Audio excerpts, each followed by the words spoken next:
and their interaction with the people whom they live or with communities at large. History talks about how certain personalities have interacted with the community. I just want to bring one person into perspective, and that is a person who was very famous in the US Army.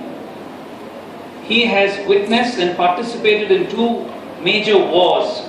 His name is General Patton. General Patton is one of the most acclaimed generals, a superb leader whose exemplary work has been left in the pages of history. But when General Patton retired, the US government wanted to acknowledge and gave him the management of a very small precinct in the conquered territory and said, General Patton, can you please look after this until we get things organized? And he was a disaster. He just wrecked the management completely of that place. General Patton was a leader. He was not an administrator.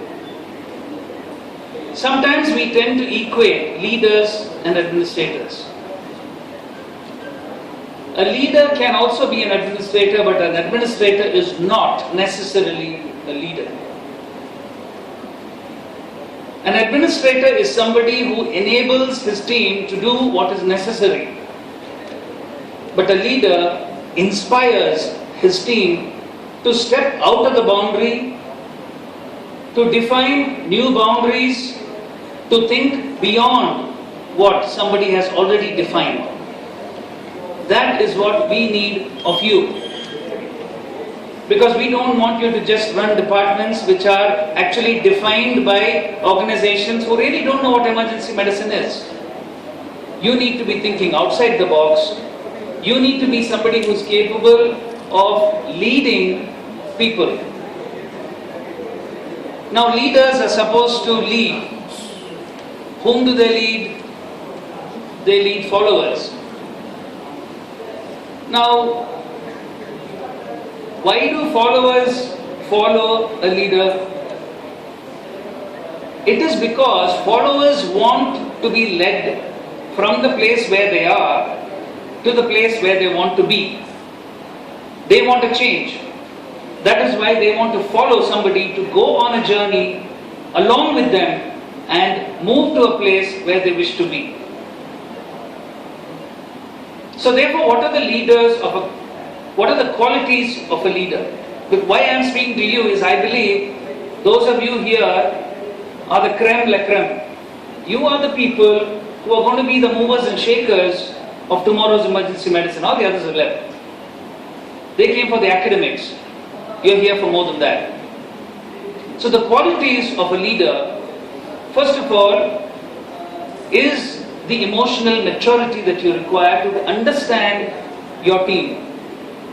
You need the creativity which will understand and also influence your team members to think differently and to think progressively. You need the charisma, and you also need the capability, because no follower appreciates a leader who cannot do even what they do. So these are some of the qualities we require. If you want to be leaders, you need to possess these. Take for example Abdul Kalam. Was he a good administrator? He probably was, but he wasn't exemplary. He did exactly what the government told him to do. You are the President of India, you do this, and this. And that's what he did, and that's what every other president of the country has done so far. But he remains distinct because he was not just an administrator, he was a leader. Because he influenced our thoughts. He made us think. He made us to move where we wanted to go to. He showed us the way. So a leader is somebody who is capable of enabling, of influencing the minds of those who wish to follow him and who choose to follow him. Now, you work in an emergency department, and one of you asked the question, when do I step up? Actually, it's not a stepping up, it is a stepping in. Why do I say that? It's like stepping into a pool of problems. Okay, don't think it's a step up. It's a stepping away, because let me tell you, you have only so many hours of your work time. You became an emergency physician because you love the action. You love the adrenaline pumping in you. You love to see the variety of cases. You like the life-saving ventures that you undertake. But when you take up additional responsibility as an administrator, as a manager, as a supervisor, it does cut down your time, your direct contact time with your patient. So therefore, I would not really call it a step up for an emergency physician from the professional angle. No. It is actually a step up because it taps in some of the potentials in you, which, if plowed right, will serve the community at large. It serves the patients and the society that we live in. So therefore, what are the tips that I'd like to leave behind with you? I think, as the question says, what is your advice to young administrators?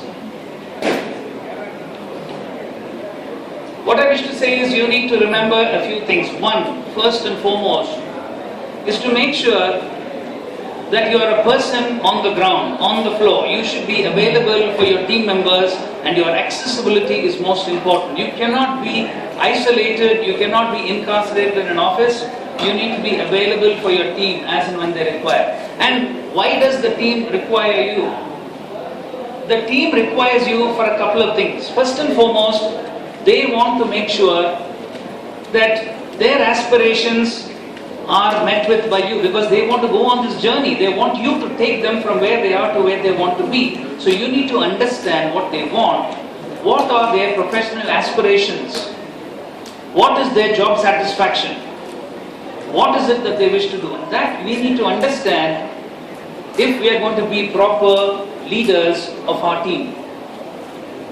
The second important thing is also to make sure that the goals that you set up are not your goals.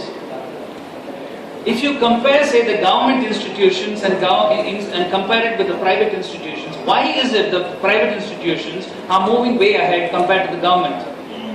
It is because government management is based on boundaries.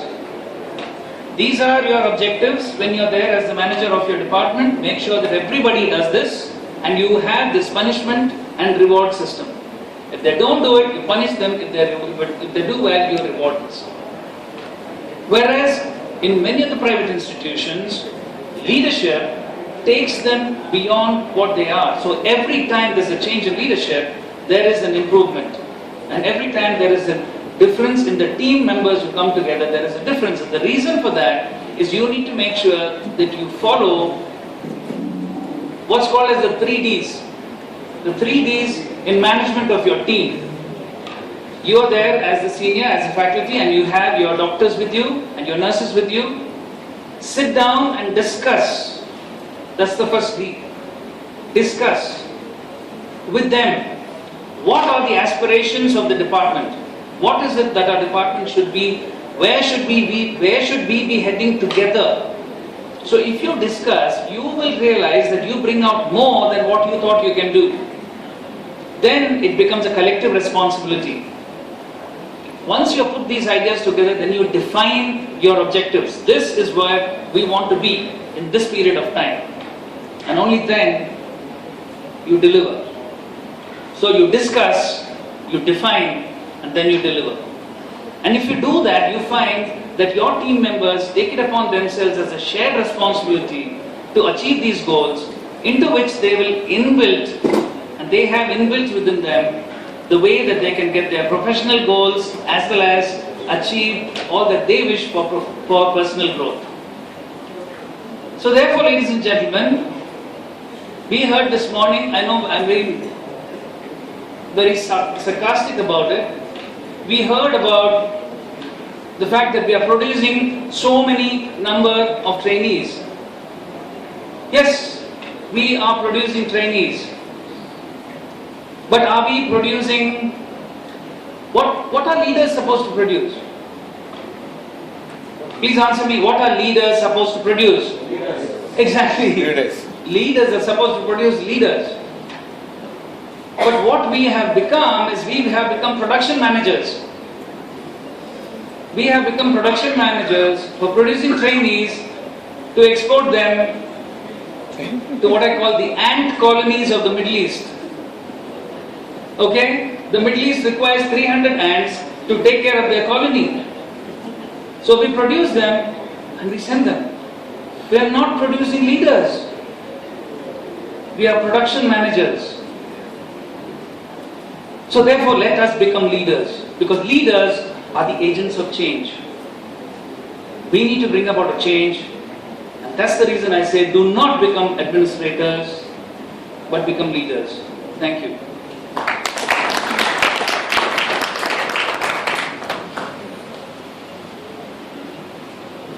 Are there any questions? In place of work, Just repeat that. logistic problems, who will be in charge when this emergency position as a leader or administrator means logistic problem comes, who has to take the lead?